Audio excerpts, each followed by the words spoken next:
Grandma, how old will you be when you die? Well, Oh, it's okay. I'm not gonna die for a very long time, Wal. But your hair's old and your skin's getting wrinkly. How do we answer a question like this is a central theme in this daring new production. Jesus Wants Me for a Sunbeam, based on a novella by Australian author Peter Goldsworthy, revolves around a family grappling with caring for a young child diagnosed with leukemia. Wal went straight into treatment, weeks, months of chemo running When I between heard the about this hospital. piece, it just seemed like such an important story to tell because it did cover so many issues and it raised so many questions that we sometimes just kind of dismiss or we try to ignore because they're really confronting and we really don't want to deal with them. So I think it really brings those things to light and makes you have to face those issues. Holding her own in an esteemed cast is 14-year-old Grace Truman. And of course we have this pivotal Grace, who you've just spoken to in Cheers. But I found she's beautiful. She's fantastic. She's We're so lucky to have not only a really fine young actor, but she's so articulate. She knocks us all out in the rehearsal rooms, I tell you. We go, investigate your navel, go a little bit deeper, and she'll just simply say, well, it's unanswerable. Guiding the project is internationally sought after Cabramatta-born director Darren Yap, who is enjoying keeping everyone guessing. What I love about it, it's a thriller.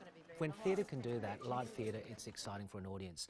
If you can challenge the audience with these issues which are so important to tell about cancer and death and grieving, and they are paramount in our story, but if I can't get an audience to be shocked, surprised, thrilled, cry, I think this play can do it. There is an interesting thing I found with this, that with the protagonist of the piece, I have an ambivalence about that, which I think is great.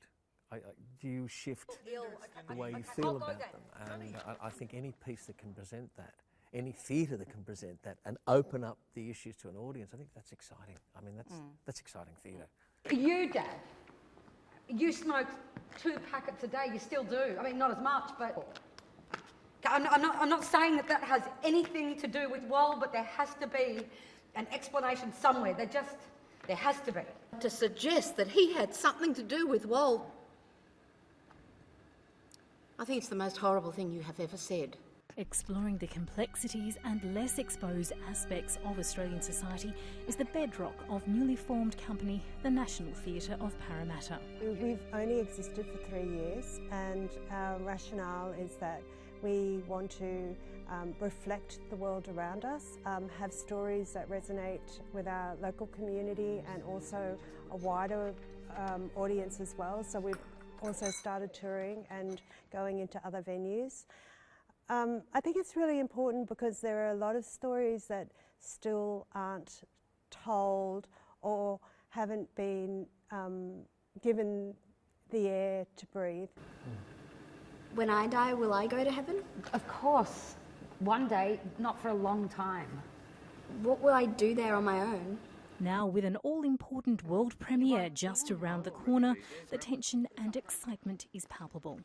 Naturally, I'm nervous because, I mean, it's going to be big and it's going to be controversial and quite provocative. So that's, scary. And also, as that character who has leukemia, what I have to represent, and it's a big undertaking, but I'm actually really excited because I think it's got a great message to share.